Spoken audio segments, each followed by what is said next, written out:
Salut à tous, alors c'est Frédéric Delavier. Alors ce soir je vais vous faire une petite vidéo pour approfondir le thème de la littérature et du genre. Donc je vais vous lire un petit texte que j'ai écrit cet après-midi, petit texte qui vous parle bien sûr de choix littéraires et qui explique en partie le pourquoi du comment des choix littéraires en fonction que vous soyez un homme ou une femme.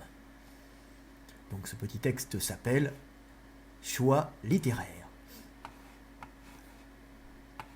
Les jeunes hommes aiment lire des histoires imaginaires, des romans épiques faits de quêtes et de combats. Ce qu'ils trouvent dans l'heroic fantasy et les bandes dessinées. Créations littéraires et graphiques pour les jeunes hommes pleins de testostérone qui ont pour but, en les projetant dans des mondes imaginaires, de calmer leur volonté de puissance, de conquête et de combat, brimée par la structure très ordonnée et hiérarchique de la société. Les femmes, de nature plus empathique, propres à leur programmation de mère, sont plus attirées par le roman, où l'important ne sont pas les actions réalisées par les personnages, mais ce qu'ils ressentent au fond de leur être. Globalement, dans la lecture, les femmes recherchent l'émotion. Les hommes, des réponses à leurs interrogations sur le monde. Et si les hommes se tournent vers des livres historiques pour comprendre le passé afin de maîtriser le présent, les femmes se tournent vers le roman historique pour ressentir le passé et non le comprendre. Il en est de même pour la littérature philosophique, domaine essentiellement masculin. La philosophie étant une science de chasseur territorial qui a pour but non pas de faire ressentir le monde, mais de le comprendre froidement afin de le maîtriser pour en rapporter l'énergie à la femme. Quant à la psychologie et ses livres, c'est en partie le domaine de la femme qui cherche à comprendre et ressentir le monde.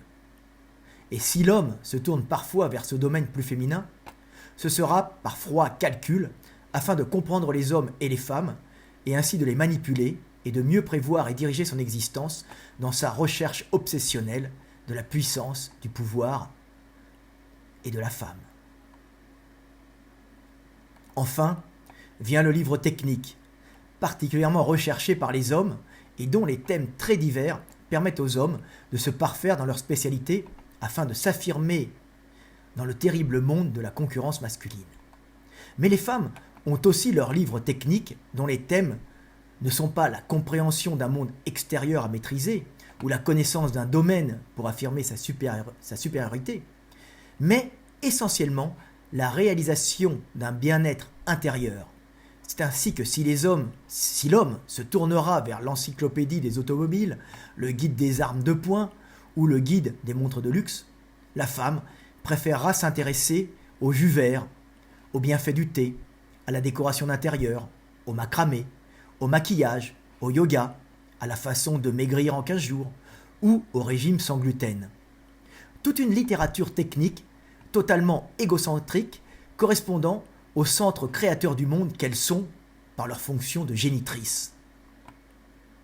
Les hommes ne lisent donc généralement que pour affirmer par leur savoir leur rang parmi les hommes ou pour comprendre le monde afin de le maîtriser, de le conquérir et en rapporter l'énergie.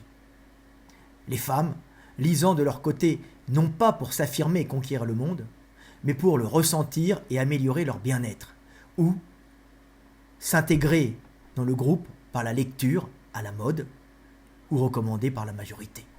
Voilà, petite vidéo pour vous parler un peu du monde de la littérature, du monde de l'édition dont je fais partie, puisque vous le savez peut-être pas, mais j'admire énormément Michel Houellebecq, mais je vends aussi plus de livres que lui, ce qui n'empêche pas Houellebecq d'être, pour moi, avec Proust et Maupassant, le meilleur romancier français, moi étant le plus grand philosophe.